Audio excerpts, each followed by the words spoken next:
High আমার প্রাণ প্রিয় ভিউয়ার্স, রিজিকের মালিক আল্লাহ।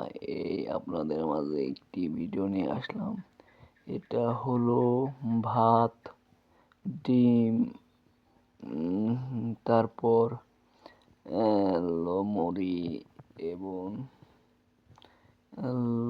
সবজি, সিম। এটি আমাদের একটি প্রিয় খাবার। এই খাবারটি আমাদের প্রাচীন আমলের মানুষ পৃথিবীর শুরু থেকেই খেয়ে এসছে।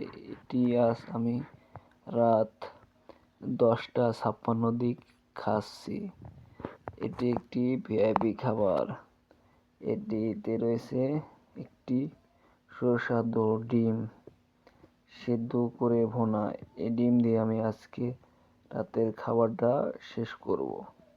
এই খাবার আমার খুবই প্রিয় খাবার। এই খাবার আমাদের পৃথিবীর প্রত্যেকটি মানুষই খায়, সব ধর্মের মানুষই খায়।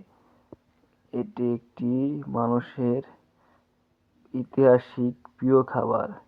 প্রাচীন আমলের থেকে সব ধর্মের, হিন্দু, মুসলিম, বৌদ্ধ, খ্রিস্টান, সব ধর্মের মানুষ এই খাবারটি খায়। এই ধর্মে অন্যান্য খাবার নিষিদ্ধ থাকলেও ধর্মেতে কিন্তু এই খাবারটি সব ধর্মে প্রচলিত আছে।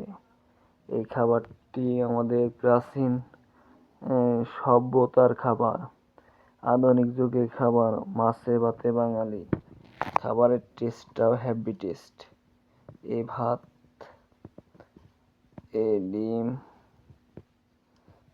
এবং এই চানাচুরের প্যাকেট এবং চা তৈরি করার জন্য মেশিন এবং বিভিন্ন আইটেমের মগ এবং এই যে পানি, লবণ, ফিল্টারিং পানি। এই ফিল্টার থেকে পানি সংগ্রহ করে সুশব্দভাবে আমি খাই। এই ফিল্টারটি অতিরিক্ত ভালো একটি ব্যবস্থাপনা। এই টার পানি সুস্বাদু, খাইতে তেমনি সুন্দরও লাগে। এই সুস্বাদু পানি খেয়ে শরীর রোগমুক্ত করে বিভিন্ন স্থানে ধারণ ক্ষমতা, শরীরে উষ্ণতা বাড়ে। পরিশেষে একটি কথা, রিজিকের মালিক আল্লাহ। আল্লাহ তাআলা যেভাবে রিজিক পানি বন্টন করেছে সেভাবে আমাদের খেতে হবে। পানির অপর নাম জীবন। সেই জীবনটাকে কিভাবে শুদ্ধভাবে নিরাপদ উপায়ে খাওয়া যায়। আল্লাহ তাআলার পানি একটি কুদরত। এই কুদরতের দ্বারাই মানুষ পানির পিপাসা মিটিয়ে থাকে। তাই আল্লাহর কাছে কোটি কোটি শুকরিয়া এবং হাজার হাজার কোটি সালাম, যিনি এই পানি এবং রিজিক দান করছে। রিজিক